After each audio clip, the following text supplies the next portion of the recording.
someone that many of you may know, and if you do not, you're in for a special treat. So, in conjunction with Ellicott City's 250th anniversary, tonight's Artist Talk features an Ellicott City native, art educator, and renowned painter, Wiley Purkey. Wiley's artwork is best known for his depiction of the iconic buildings in Ellicott City and the colorful history that accompanies the town. And with that, let's give him a warm welcome.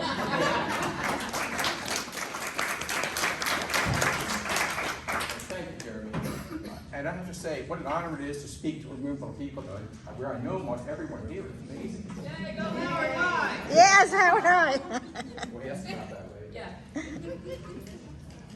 So that makes it easier. What I'm going to do is, I have no outline. I have no plan. You have to color in the lines, and you have to be careful. And I don't like to color in the lines. So I'm going to start down here, end up over there. This is what I'm going to do. I'm just going to pick something up, and I'm going to tell you about it. Now, in the beginning, I want to talk to you about a couple of other artists that came before me, and I know a lot have come after me, and people continue to paint the town. So I'm going to talk about some artists and some events and some childhood nonsense and some art show stuff and some recent stuff dating all the way up to EC250. All right? Sound good? So I was born on Fells Lane, which is gone. And if it wasn't gone, it would have been wiped out in 2016, 2018. Of course, it was torn down by the county for an urban renewal project. Unfortunately, a great many of the buildings were pre-Civil War buildings, but it was a really rough place. This is the only picture I've ever seen, only artwork I've ever seen of Fells Lane, and it's done in 1965 by someone named Pontius. I did not know them. But it's curious because that's, Ellicott City at that time was not a pleasant place to be from. It's not a place that, well, it was a pleasant place for children, but it wasn't some place to advertise that you were from. It was not the great jewel of Howard County that it is today. Let's see, so along with that, I'll talk about Mr. Olin later. A lot of people are probably gonna remember Gino Manelli. There I go again. Gino Manelli had a studio on Columbia Pike in that red building that's still there. And we actually sold his pictures in Olin's art shop. I think they were $5. They were about this big. And I remember thinking, what a brightly color awful thing that is. You know, I've learned to paint more brightly as the years have come on. So he taught for many years in that red building at the end of Owen Columbia Pike. And I still run into some of his students, and they tell me that he yelled whenever I got anything wrong. He was a teacher that he preached at you when you got something wrong. Other artists that came before me, Don Swan. I bet you a few people remember him. He did 1 million pictures of Baltimore City. This is actually one of the Patapsco Female Institute, which, for the purpose of discussion, I will be calling PFI for the rest of the night because it's a little easier. Don Swan did this etching probably 1930. He ran a theater in the, and I know I have to get this right because I have a few PFI experts here. Yes, so He ran a theater in early 1930s called the Hilltop Theater in PFI. That must have been quite something. And then we have Ted Koppel. A lot of you probably remember this one at the train station. This is 1959. Beautiful drawing. One that I remember seeing when I was very young and admiring. He also did Tongue Road, which I don't have. He has also done this one a little bit later, 1961. And this is where the wine bin is today. It was one of our early firehouses, not the first one, of course. I've run across him somewhere. I think he's living in Australia about 5 years ago. So he's still around. My friend Gary Robertson, I know a lot of you know this, probably know this piece. We shared a studio for a few years on Church Road. He now lives in Williamsburg. And he's done all the important places. But the most important thing he did here was Gary Robertson Gallery. All the other historic sites. Okay, so that moves me on to perhaps Mr. Olin. And I'm going to talk about Mr. Olin quite a bit because he was a very, very powerful influence on my life. He did 4 pencil drawings every art PFI. Y'all know what that stands for, right? And he did the bridge going over Patapsco River, showing the castle on the hill, and he did Tongue Row, and he did the train station. So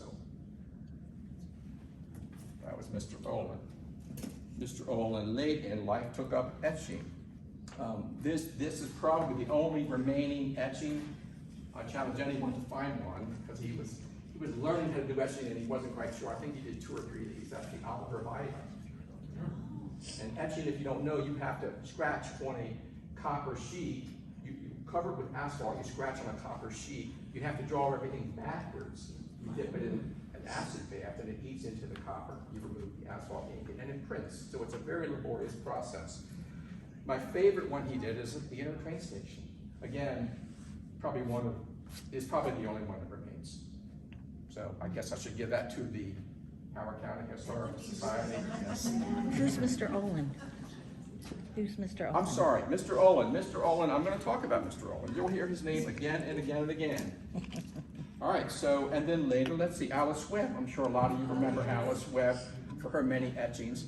This is Margaret Smith Gallery, where I used to show for quite some time. I mentioned before my family. My mother was born at the west end of town, somewhere in the Burgess Mill property. My grandmother was also born in town. My grandparents sold vegetables from a horse-drawn cart all over Main Street back in the 1930s. My father came up from East Tennessee, met my mother. He was one of many people coming up after the war to Maryland from East Tennessee to look for work. So many people came up from that part of the country that they started calling Ellicott City Little Sneedville, because Sneedville was in the right-hand side of Tennessee. His family had 80 acres there, and I think it's still owned by part of the family, and they grew tobacco. They also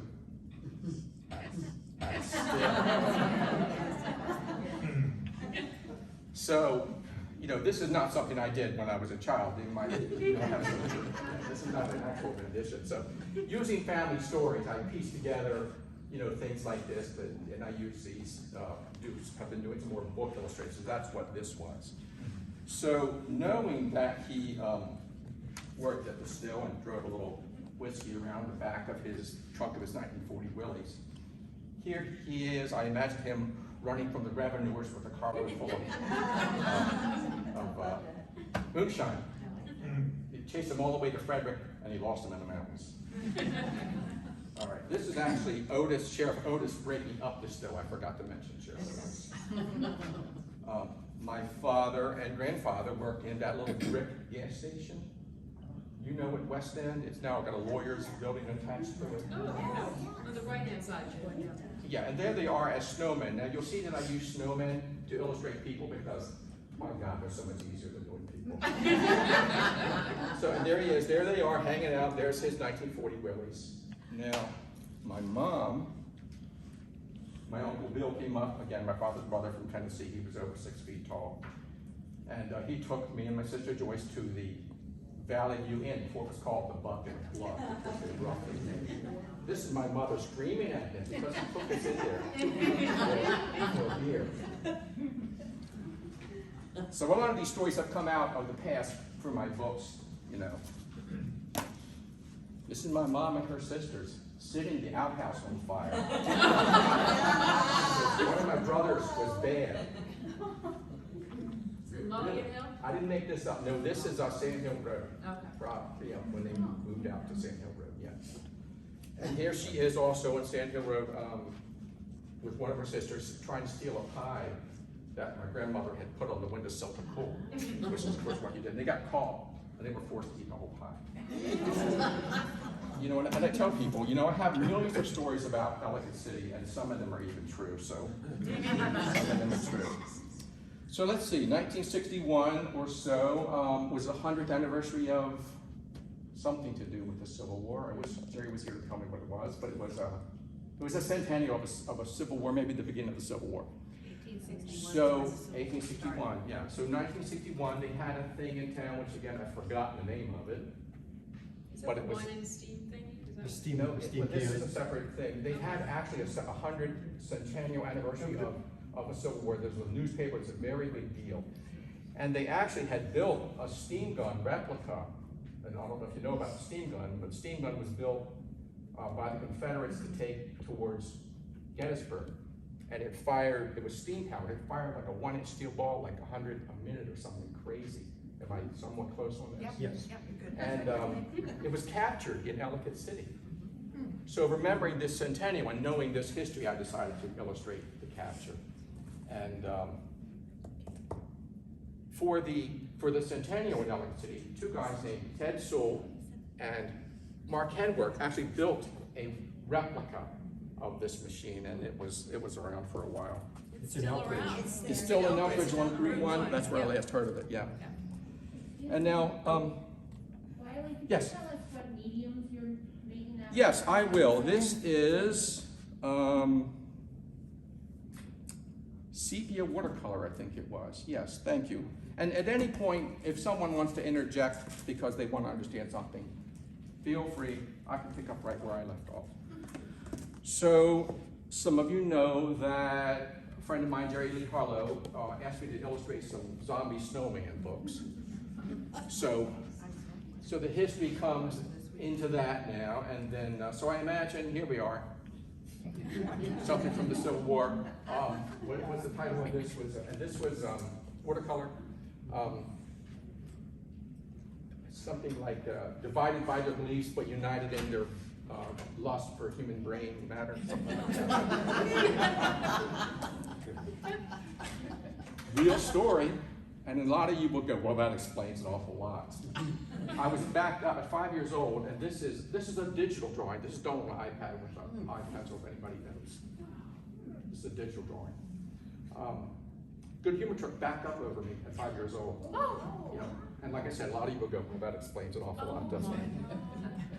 And here I am, saving the ice cream. Flattened out, but holding my ice cream. Let's see, moving on to another part of Main Street. There I am, shining shoes. This was my first real job in town. I built myself a shoe shine box. Got some rags and some polishing brushes and spent, you know, the summer wandering around the street polishing shoes for guys that need their shoes polished. That was, I mean, does anybody get their shoes polished anymore? But, you know, I earned, you know, the whole thing at that time, because, you know, nobody had any money, but we needed money for three things: comic books, soda pops, candy. That's how we earned it. A lot of the people that I shined shoes for came into my life later, like Mr. Rowland. You know, so there was a child shining shoes and much later worked for him. So that is the corner of where the Phoenix is now. The entrance was originally on the corner. They've of course changed all that. So here we are at the Phoenix as when it was Valmus Brothers Restaurant. Three Greek brothers, John, Paul, and George,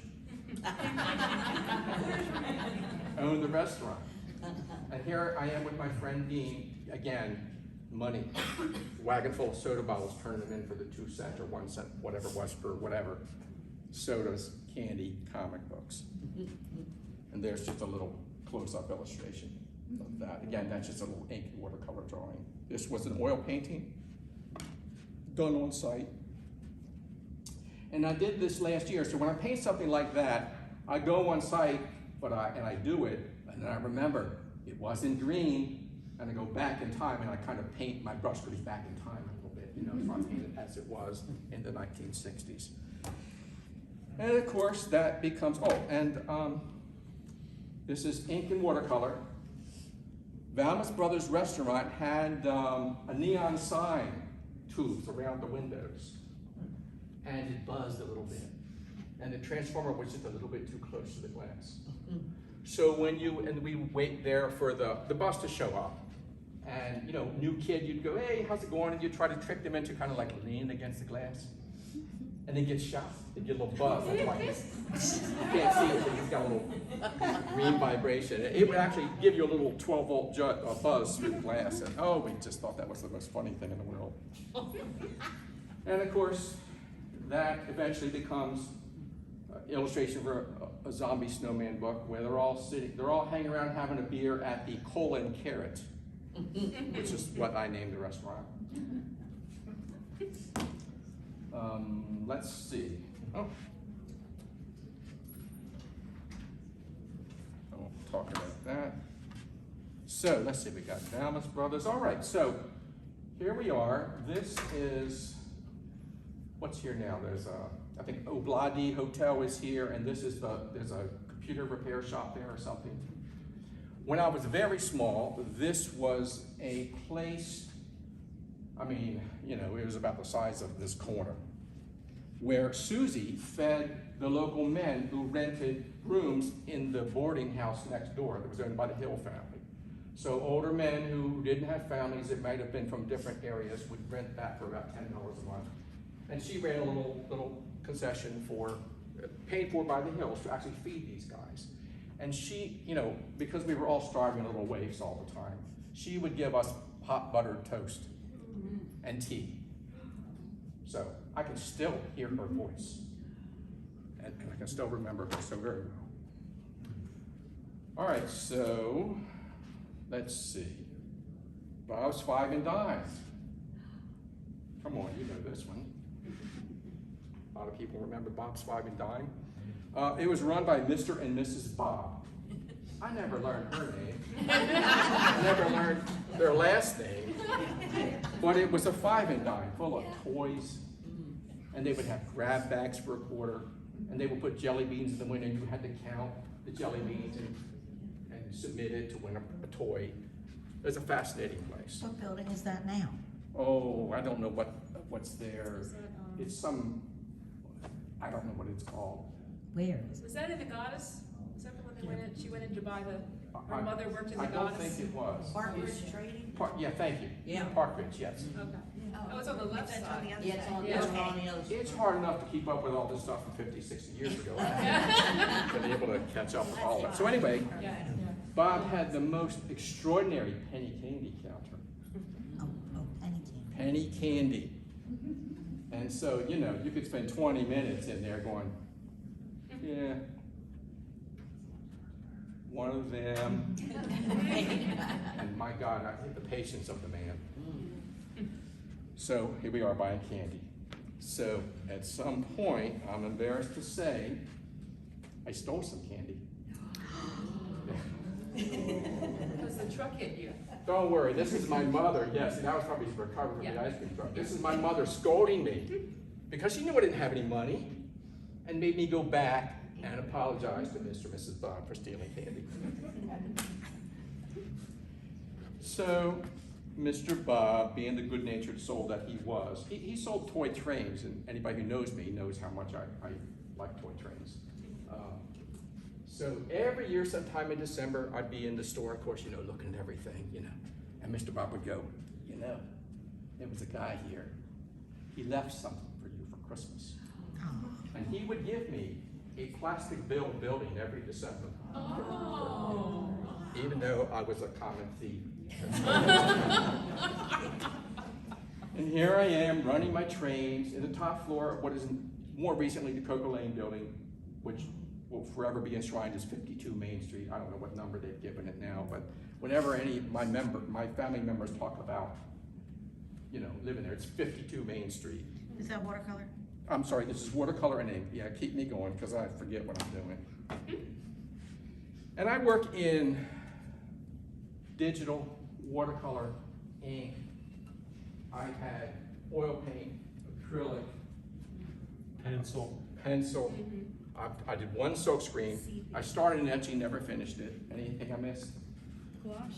Gouache, yes, thank you, my gouache Charcoal? painters. What's Charcoal? yeah. Pastel? Yeah, oil pastel. What's your favorite one? All of them. All of them. Because they all give the different things back to you, you know? They just, and you go along and for a while, and my painter friends will know this, is you'll get enamored with a particular medium and you're like, burn it out, you just don't want anything to do with it anymore. And then you go somewhere else and work with some other medium. Ink and watercolor, another book illustration. Usually if it's a snowman, it's a book illustration. Marbles, playing marbles. Pitching pennies. Mumbly peg, which you play with a knife. Anybody remember mumbly peg? Yeah. Mumbly peg. What's mumbly peg? It's when you throw a knife and at the ground and you try to, I don't know what the, I don't remember. Does anybody remember? You have to Goal. get it in the circle. You have to get it in the Or get circle. it close to a knife, Close or get it in a it. circle. Like marbles, only with sharp objects. So I went to the Ellicott City Elementary School. Anybody else? This one, One, didn't know his name two. was William. Oh, when we he didn't went pay there. attention because that was too fancy of a name. So 2 people, yes. And then, of course, I went to Ellicott City Middle School, Junior high. and then Howard High, Howard High, everybody raise their hand, it's from Howard. Woo-hoo! where I had Mr. Morris Green for an art teacher. Anybody have Morris Green? That's how where many we we all met. did. 4 or 5 of That's you? where we met too. He's embarrassed. I know. It's all right. You can be embarrassed. I confess. Yeah. All right, so 1964, I believe it was, there's a horrendous blizzard in Ellicott City. We still had to go to school. And so what we did, I think we probably missed one day, was we took that parking lot, and if any of you remember, 2 sliding boards, Yeah. 2 merry-go-rounds, jungle gym, and these big concrete sewer pipes that you would play in.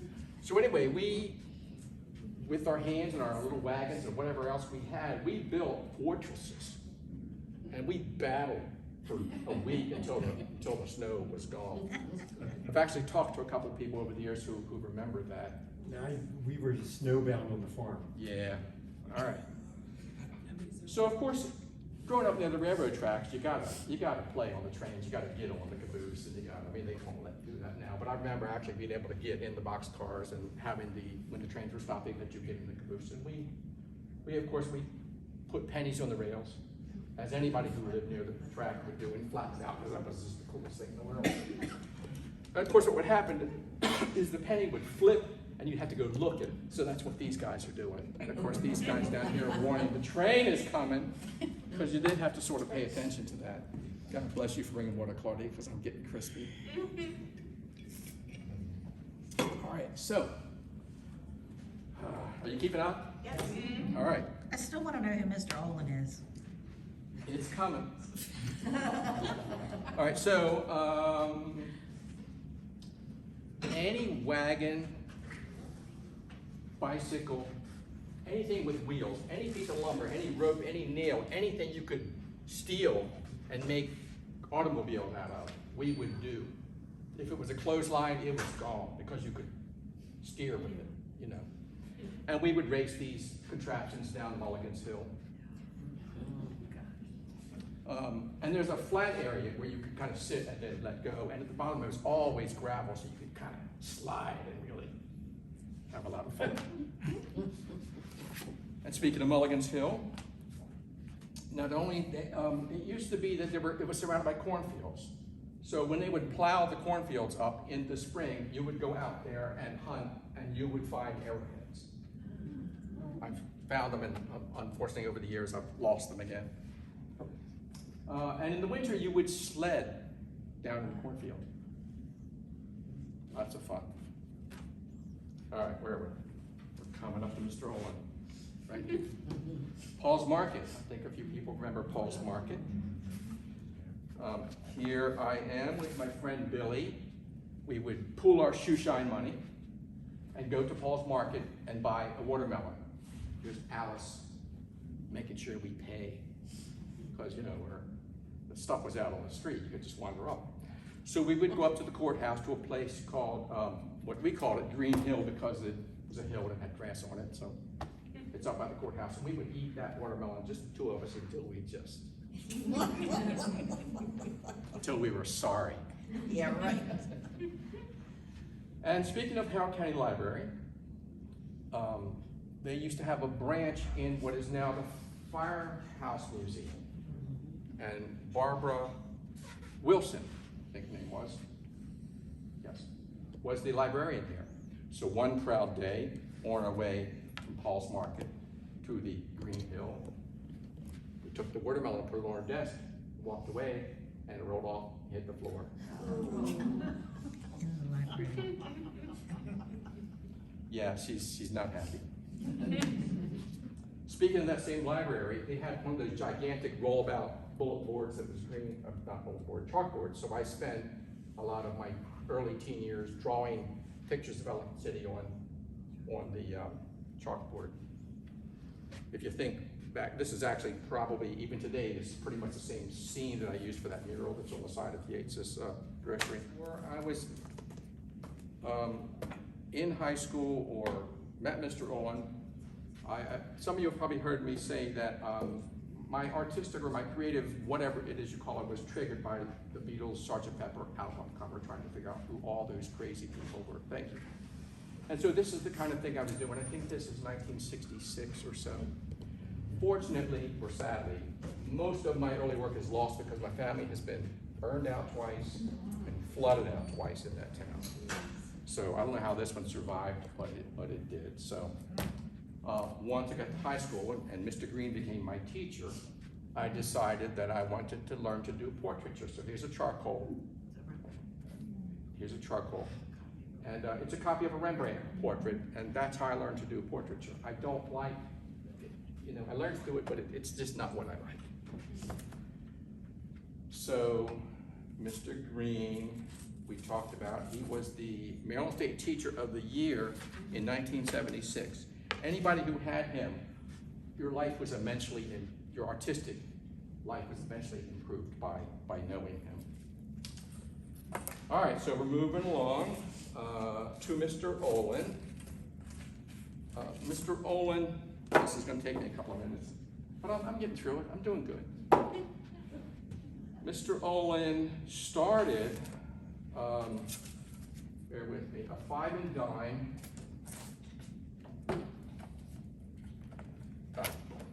in that building. Some of you may recognize it as the original location for Schaefer Non-Restaurant, which is burned, is destroyed. But he had a 5 and dime down here. Mr. Olin was a retired Army colonel, 20 years in the Army, in the artillery, half deaf, 6'4", and these are important points. 6'4", flat top. You know, you get the picture? Little me, 4'10". So anyway, when he's not into the art store yet, but he had a 5 and dime. He eventually, because there were a number of ladies who took art lessons in town, and he eventually opened an art store up on the 2nd floor, which he moved a few doors up later. And that little bit of time after that, I come into the picture, and there I am. He hired me to paint an apartment. Back to the 5 and dime. He used to hang out in there and look at the toys, and he would always come out from behind his office, which was on the staircase, and peer at me because, of course, shoplifter, clearly. He probably heard about the candy thing. So he hired me to paint the apartment upstairs, and he got into an argument with his framer, and he fired him, and he says, "You want a job being a framer?" You know, you can imagine, true cut, flat top.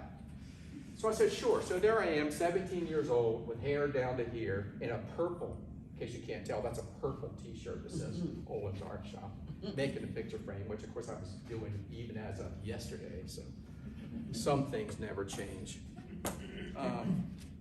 Mr. Olin was quite a character. He was stern.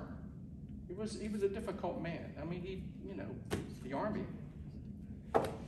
So I don't know how he did it, but he used to fold his body into a Volkswagen Carmen Ghia. And he had a yellow one. He drove it to California and back. And I'm looking at it one day, and it's full of, it was like somebody went after it with an ice pick. What happened? Hailstorm. He got caught in a hailstorm coming home. When he was 70, he went to California. He always wanted to live in California. He went to California back on a Harley Davidson, if you can imagine that. That must have been rough. So anyway, Mr. Olin and I became great friends, basically because he criticized me one day. I don't do well with criticism. for some kind of shoddy workmanship when I said, and again, Mr. Olin, me, if you think you can do better, do it yourself. He laughs.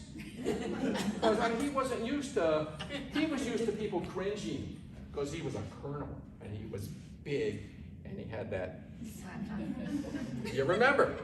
So anyway, we became lifelong friends until he passed away in 1997. So 1970, when I saw that he did all these pencil drawings and he was selling them for $1 a piece, I thought, I can do that. So I did the train station. This is the original. Don't you love the printer, rubber stamped it, make copies in the sky? I did the train station. I used to sell these old ones for $1. I still run, people go, I got your train station for $1. Conroe, and Patapsco Hotel, and PFI, and also did the 2 Ellicott houses, but someone talked me out of them years ago, so they're gone. So, I would organize, or assist Mr. Olin, organizing art shows on Main Street, and they would block off the street. We would go around and we'd measure 10 feet, space number 1, space number 2, and we'd do all these art shows. So I think that's actually one year when I was at, they moved us to the parking lot by the courthouse. Let's see, there I am. This is probably 1970 or 71. I won a prize, I think it was like $10 or something, so something to be proud of. I used to design all the art show posters. Note the shag haircut, which was very vogue in 1973. I think that was again displayed in front of Commercial and Farmers Bank. I don't know how I had the sense to, I lost a lot, but I still have some things. Oh, here is Mr. Olin, here's Olin's art shop. It's now gone, it was burned in 84, 85, I lost track again. 1972, and this kind of speaks to why I did, anyone know that I did 50 paintings last year to commemorate the 250th birthday of town. One of the reasons I did this is here I am, I won a prize. First place. Best painting of Ellicott City of all things. Here we are, here's that ribbon, which I really treasure. Barbershop quartet jacket, hair again. And right next to me, I think this was actually the year earlier, is Claudia. Doing her little art show thing right next to me. Her dad had built her display. Of course, Claudia went into the commercial art business, because that's where the money is. And I stayed in the fine art business, because that's where the fun is. So, and here she is. I mean, all these years, who knew? There she was, all right. So, we got that. We got Olin's art shop. Back to, see, 1974, you all, some people probably still have this on their walls. No girlfriend, no apartment, no job, staying with friends. I sat down with a Hitograph pen, ink pen. If you've ever used one of those, you'll know what a dreadful item it is. This took me 5 months. I think 3 months for cleaning the pen. 5 months is my attempt at, doing something, again, inspired by Mr. Olin. Last year I did this updated version of it. Oh, and this is ink Hitograph. This is all iPad. Use the program called, whatever it's called. Procreate, thank you, John. Procreate, sitting there watching TV with Claudia, drawing on the iPad. And she put these are all separate drawings, and Claudia, because she knows how to do this commercial stuff, put it all together in this nice print for me. So, 1984, of course, the terrible fire in Ellicott City. Olin's Art Shop, Schaefer Nunn Restaurant, Lighting's Bakery, Clock and Watch Shop, Olin's Art Shop, Marino Gallery, Iron Rail Antiques. All burned, so the day after, I think, or so, I did that just as a way to record that. For Nunn, when he first came to town, opened Schaefer Nunn in '76. And I said, Fernand, what are you doing here? What are you doing in Ellicott City? He says, in New York, I was just another French restaurant in Ellicott City. I am the French restaurant. And I never quite forgot that. So I developed a friendship with him, and he would give me pictures of his hometown in France. I've gone off and paint this big painting of France, and there were 22 paintings that were all destroyed in the fire. All my prints were in merinos, they were all destroyed. My mother lived upstairs, so all my early work was destroyed, so that fire took out a ton of artwork. Anyway, I used to show at Margaret Smith Gallery for years, and then I showed a Perspective Gallery for years. They're both sadly gone. PFI, let's see, everybody remembers Yates. Oh, yeah. I don't have any cool stories, but you know, we all know Yates. Angelo Castle. Angelo Castle is divided into 2 floors now, but it was originally 1 floor, and they used to put a gigantic Christmas tree there in this Christmas, in the window in December. And I never saw it, but I had read about it, so I always wanted to do a Christmas card doing the full Christmas tree at Angelo Castle. At that time, an artist, Virginia Watkins Hazel, lived there. A lot of people know, I think you have paintings of some of her portraits in the Howard County Museum. And of course, being kids, we would wander up there and throw stones at the building and ask for witch hazel to come out and get us. That's what kids do. Let's see. Moving along, I'm trying to remember. When am I supposed to be out of here? 8 o'clock. Oh, I'm good. I'm good. Okay, we're doing fine. I'm just gotta pace myself correctly. All right, so, because I don't want to miss any of the good stories, because most of these are actually true. All right, so PFI. My Claudia, among other things, her gifts, she sometimes takes tickets at the HEC, Historic Ellicott City, Inc. decorator show houses. So she did Mount Ida one year, so I went to visit, and they had this painting hanging above some doorway, and I went and go, oh, that's a nice painting. I wonder who did it. Because you know, you forget. So I got up on the chair and looked up and I saw Susan Sarah going, it's me. So I borrowed this to make a print of it. But you know, you do so much work, you forget sometimes you've done, but I always remember thinking, that's a nice painting. Who did that? Oh. So PFI, so then I did, that's a watercolor. This is also a watercolor of the ruins before they restored them to Graffiti time. Graffiti. Yeah. And then of course, you know, once you scan these things and you digitize them, you put them in the computer, you can darken them and turn it into a nice scene and put, supposedly someone named Annie, don't know the last name, died of tuberculosis. So I imagine her and all of her friends having a little night out as orbs haunting the PFI. So same picture, watercolor, digital. What program do you use? For that was Photoshop. That's simply Photoshop. I just darkened it and did these orbs and I actually washed out or erased the sky and all the windows and put a sky from an oil painting into the background. This is a watercolor. So the sky is from an oil painting. And the orbs are just, you know, mouse. So that's Photoshop, which Claudia taught me how to use. I already showed you Chez Fernand. So eventually, Fernand went to Baltimore as a shot tower. Now, and then they moved the restaurant back to town.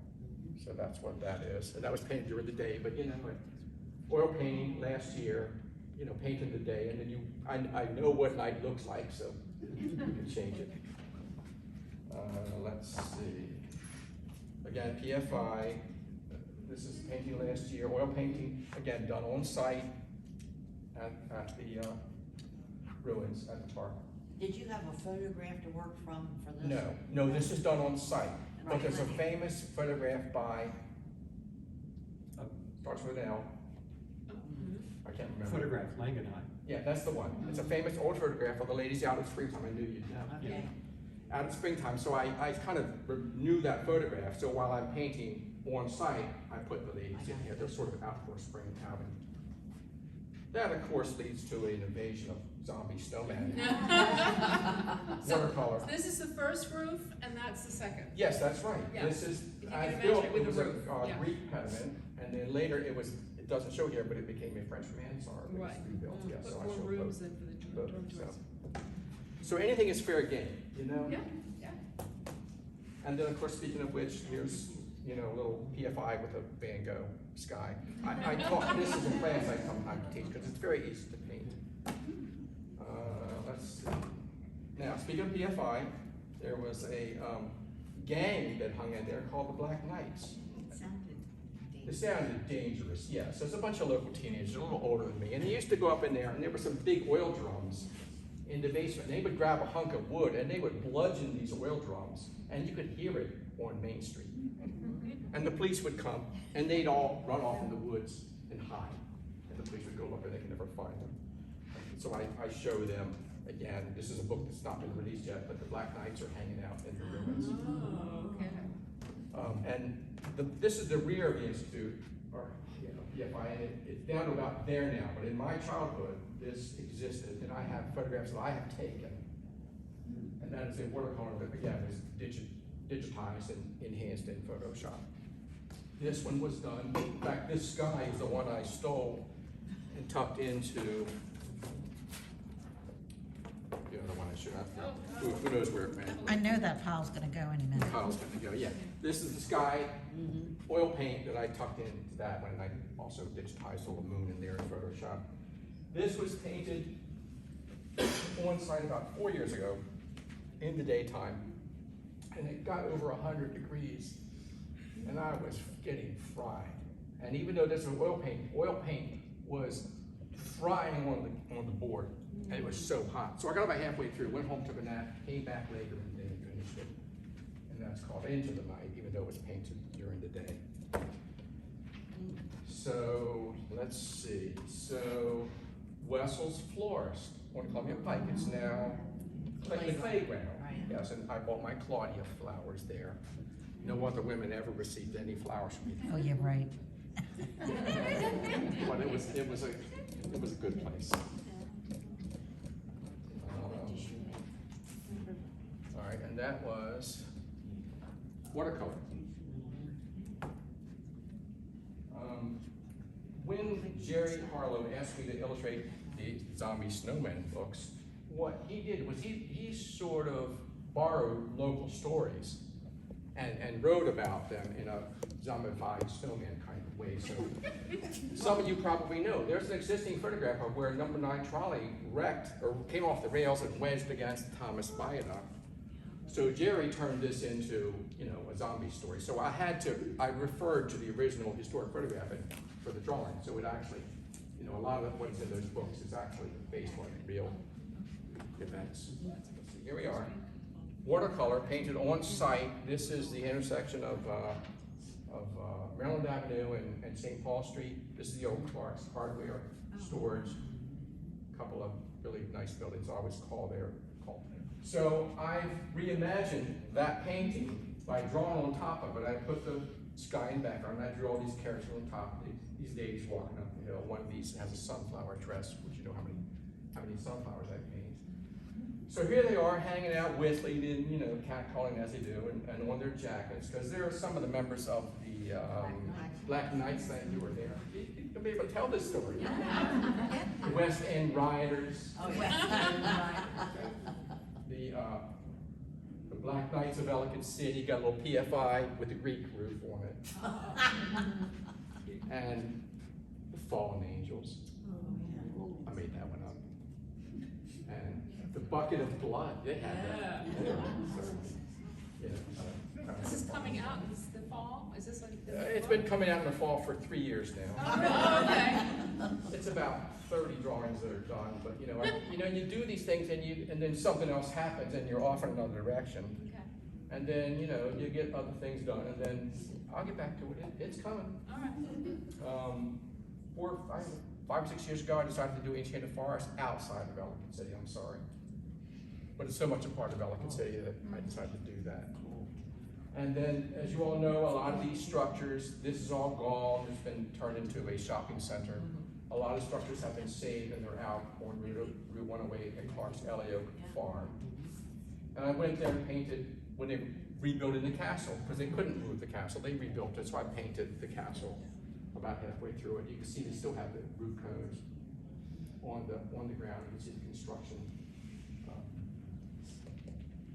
Fence. Thank you.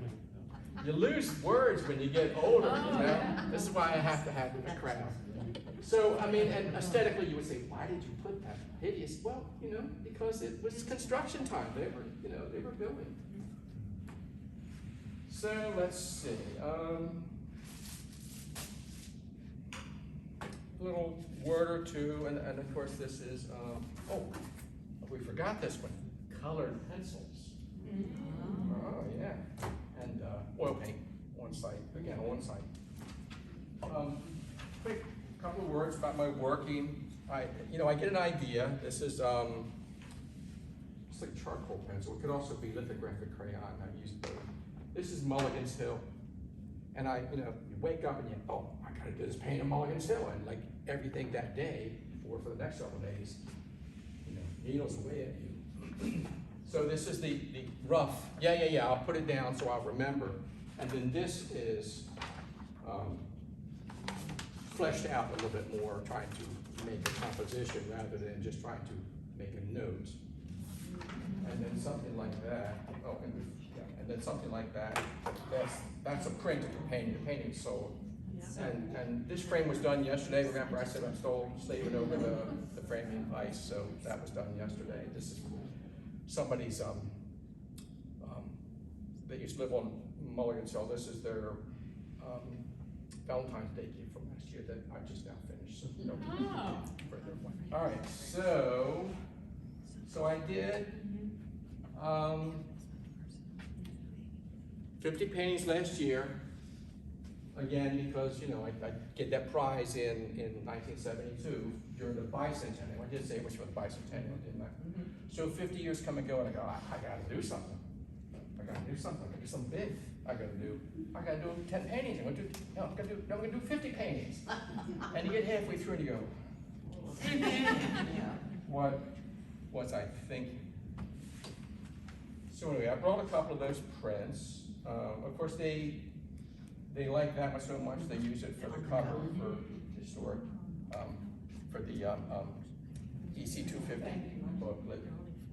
And they're still giving these away for free. Yes. Yeah. I think they even have some here. Look at that. I'm sorry, they're $15 payable. Sorry, no, all of the EC 250s were oil paintings. And they're all done, every single one done on site except for Wiley Purkey because it was gone. But it's such an icon, I had to include it. And I actually had the wherewithal to photograph every single setup that I did. That's what this book is. I set up on the street and I did what's called a monochromatic underpainting. And then back in the studio, add the colors and the details. So that's how all of these were done. So let's see, so this one I did, this is overlooking Columbia Pike behind the Fireplace Museum and the wine place here that used to be Paul's Market. So I'm tucked in down and the police come.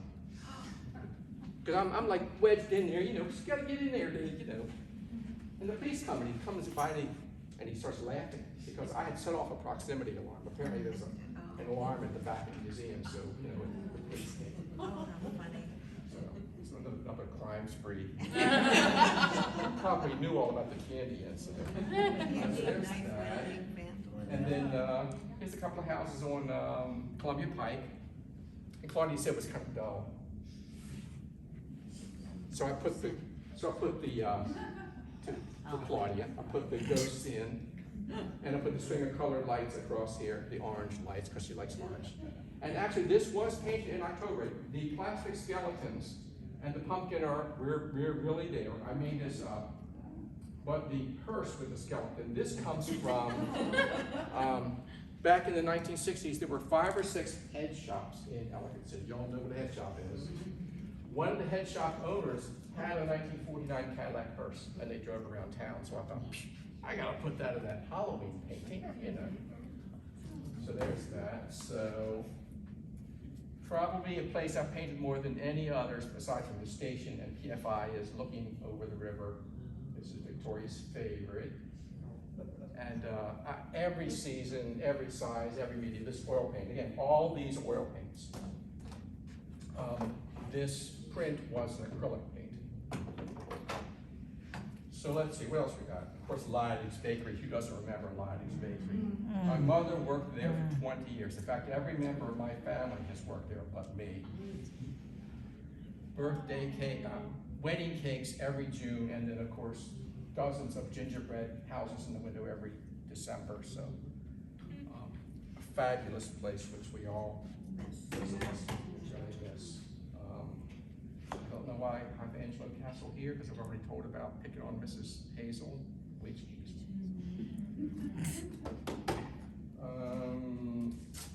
This illustrates a little bit of time travel. This is the Oliver Viaduct, and it does not look like anything like this now. Everything is gone except for this one arch. Even this wall was destroyed in 2018 to the flood. So I sat up and painted this there, and of course this building back here is still there. So I painted everything I could to get the tree shapes in this building and the arch, and then I went back to the studio and looked up all my reference material and put back the hotel as it was, because it was torn down and rebuilt in 1915. And all the railing and all the supports, and actually there were originally 3 arches, but the story is that hay wagons kept getting stuck in the arches, so the railroad decided to take out the 2 arches and put a steel girder bridge here. So time travel, so I'm going back in time with this one. And for this one, even though I painted it last year, Mr. Ron Peters had not yet started restoring, the building has been restored, but the 2nd story balcony has been missing probably since World War I or World War II, when it was scrapped for scrap metal truck. And I've been talking back and forth with Ron for a couple of years, trying to encourage him to put this back. So when I painted this building, I put it there in the paint. I said, oh, look how nice it looks. I don't know how many of you have been by.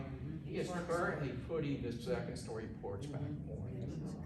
So I looked into the past for this one. I looked into the future for that one. How you like that, Claudia? Time travel. All right, so let's see. Oh, so I brought one of the original oil paintings to show you. Here we go again. Forget me not. Forget me not backwards.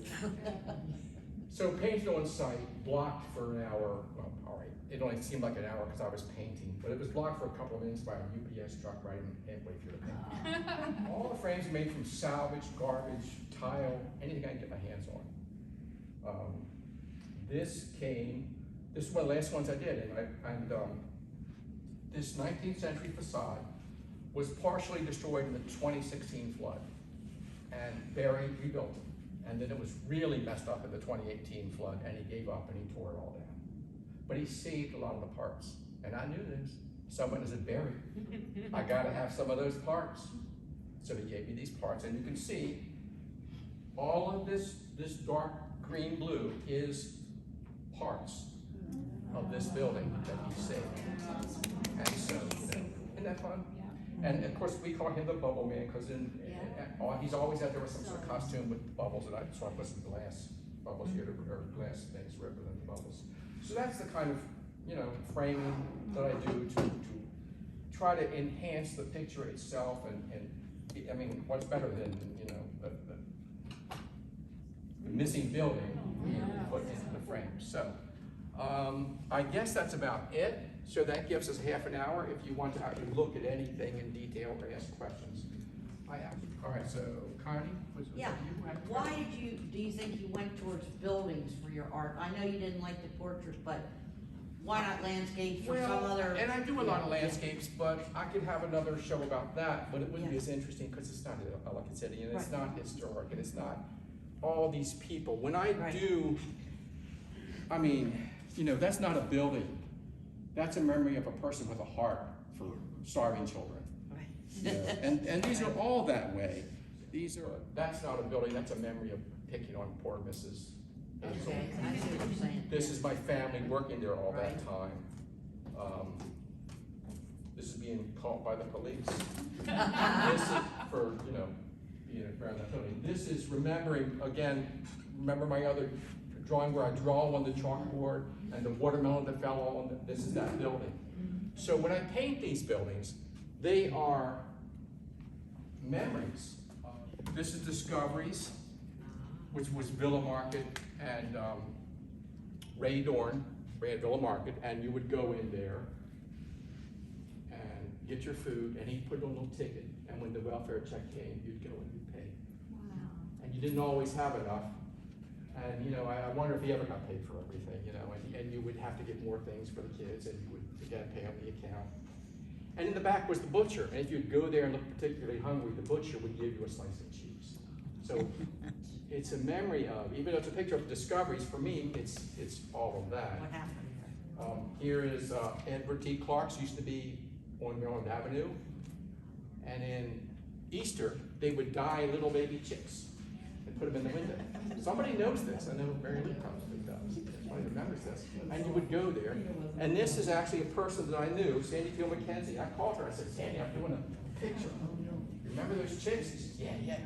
And Clarkson said, what kind of dress? What color was your hair? What color dress? And so she updated me so I could give her the proper blue dress. So it's a memory of that person and those people and the chicks. Mr. and Mrs. Clark died. They had a kind of an accident where I think the trailer went off a bridge in the 70s. And so for my part, I put Venus and Mars, the female and male, in the sky. So again, it's a memory of those, it's honoring the Clark. Tongue Row, everybody paints Tongue Row. Every time I go there, I'm gonna paint, I'm not painting Tongue Row. Everybody paints Tongue Row. I've painted Tongue Row too many times, and what do? I go paint Tongue Row. Well, actually, I first started doing outdoor painting, plein air painting in 1970. Tongue Row was the first thing that I did. Movie theater. I just had that show there, some of you may have seen. My mom tells of sneaking into one would pay and go into the front, and they'd wedge their shoe on the back door, and the rest of the 6 kids would come in and watch the movies. She would go in there and watch Hopalong Cassidy movies that she adored. Hopalong Cassidy movies. So that's about it. Any questions or anything else you want to know? You got me. I got me. 20 minutes. So that, like in the 50s, 60s, it wasn't, Ellicott City wasn't known like as being a jewel. No. So when did it sort of transition? Well, that's interesting. You know, I think about, you know, the period with the Black Knights, which is sort of like post-beatnik, pre-hippie, and 1972. Did I even mention the flood? The flood, Yes. Hurricane Agnes came through and it obliterated that town. The river swelled up. I saw and I lived there, I saw the Tiber flow backwards. I lived right here in 1972, and that Tiber flowed backwards, and where it met with the Tiber and the river, it crushed that wall. There was a cinder block wall there. There's a park now, and buildings went for $4,000 and $5,000. And so, out with everybody, in with new investors, that was a big change. So hippies, beads, head shops, potteries, silversmith, leather workers. And I knew all these people, and I learned some of these trades with these people. And then of course Chez Fernand, and now it's restaurant heaven. So it's just gradual. And then, you know, being the county seat, you know, Howard County grew, and, you know, government builds more, and more people come, and developers come, and it just grew and grew and grew. And now, these apartments, playing with trains in above Coca Lane, 6 rooms, $50 a month. It's probably $4,000 a month now, or something absolutely insane. It's crazy. When people like Annalie Bounds and Jean Hannon, I think was her name, Yes. from Catonsville, started to paint the fronts of the buildings to try to improve it. So they saw down the road that they saw this little shop thing happening, and they Annalie's called mom, paint it, and I they think- just started painting the I front do of not the remember building. Annalie's mom's, Margaret. Margaret, was it? But she Werner. opened Margaret Werner. that's it. She opened the Ellicott Country Store. Right. She was really the first antique shop that I can recall. And Yes, others yes. followed. Yeah. And they foresaw what was coming. I think Mrs. Buchanan, Iron Rail too. Iron Rail a little bit later. Yeah. But they started an Ellicott City fix-up campaign, and they would go around and they would hire people, and people would paint false shutters on buildings to make it look a little bit more refined. And they painted buildings, and they went to brick buildings, and they painted them red, and they painted little white lines where the cement should be. So they did all kinds of paint up flower boxes, 1961, I think that was, probably to get ready for that Civil War reenactment, whose name I can't, you know, it was a very big deal when I was, you know, so a long time ago. All right, what else? Yes. How do you organize all of your supporting materials so you can find those sketches or go back to the photograph? Chaos. Absolute chaos. What is it they say about, is it Edison who said empty desk is an empty mind? Yes. You need a curator. Yeah, yes I do. It is roughly organized. I keep my photographs together, and I keep my digital stuff together, and generally I have a space about like this, and I don't really pull my materials away and do something else. I have a watercolor table, I have a drawing table, I have an oil painting section, and so it's somewhat organized that way. And you know, shows come and go, and clean air events come and go, and it just, like right now, the show is back in the basement, and I'm still trying to put the pieces together. It's chaos. It's organized chaos, but it works. Yes? Did you do Sykesville paintings when you were in Sykesville? I did a lot of Sykesville paintings, and I learned a lot about Sykesville history. I was there for 19 years, I think. But you know, in Sykesville, I learned about history, and something I learned about Sykesville is that in Sykesville I learned about history. In Ellicott City, I am history. And I had this sort of revelation. Yes? I'm not sure if I saw any of your plein air work in the paint out for this year. I did paint, yeah, well, you know, I did. You had the show house during that time? I had just finished the show. Yeah. I mean, I'm sure you had a bunch of shows this year, so I was Yeah. wondering if that was. So, you know, they want you to register, and, you know, then you gotta stamp your paintings, and you gotta drive over there, and you know what? I just wanna paint. So I get, you know, in my mind, I'm gonna do, okay, so I did all these traditional paintings, again, in the Rembrandt style with the monochromatic and the glaze and all that. So I said to myself, I'm gonna do 10 new paintings, because I can't just still paint a picture, you know, and I'm gonna do them bright colored, because I'm gonna reach a new audience. Because when you paint it as long as I have, pass away, the children throw their paintings in the trash, you get forgotten. You have to get a new audience every dozen years.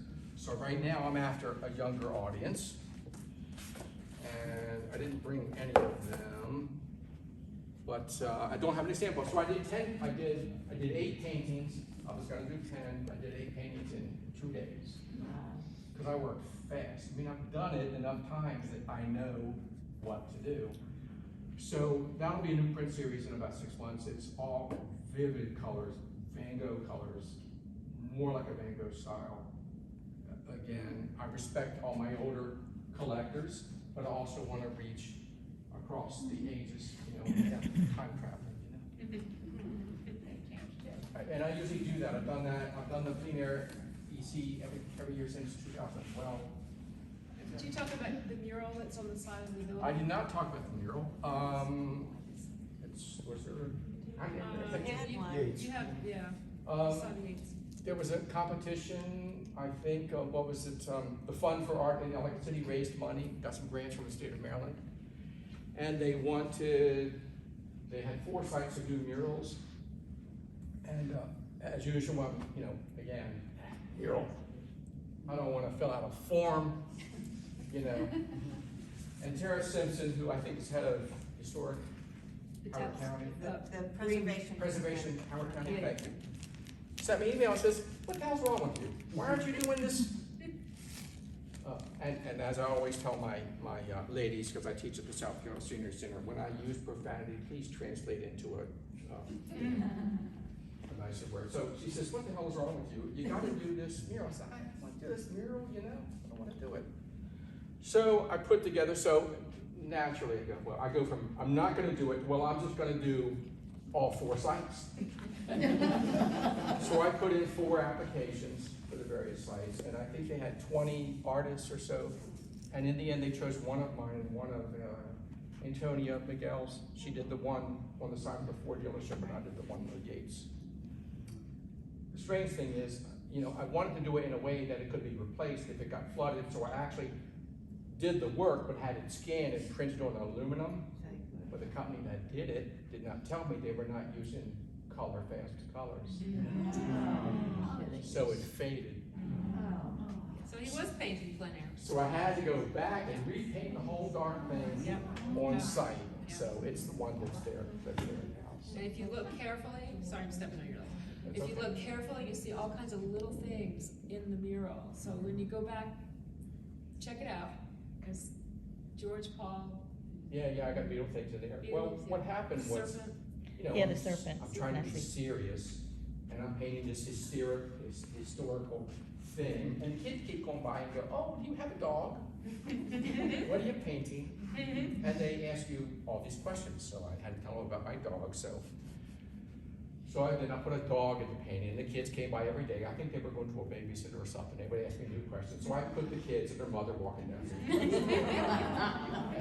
And then I realized that this was really something I should do for the kids too. So it's got Thomas the Tank Engine, Chessie, the Chesapeake Monster, the Beatles walking across St. Paul Street in their Sgt. Pepper outfits, Yellow Submarine, about that big in the Patapsco River, a flying saucer, which I actually saw on Sylvan Lane in 1960 something.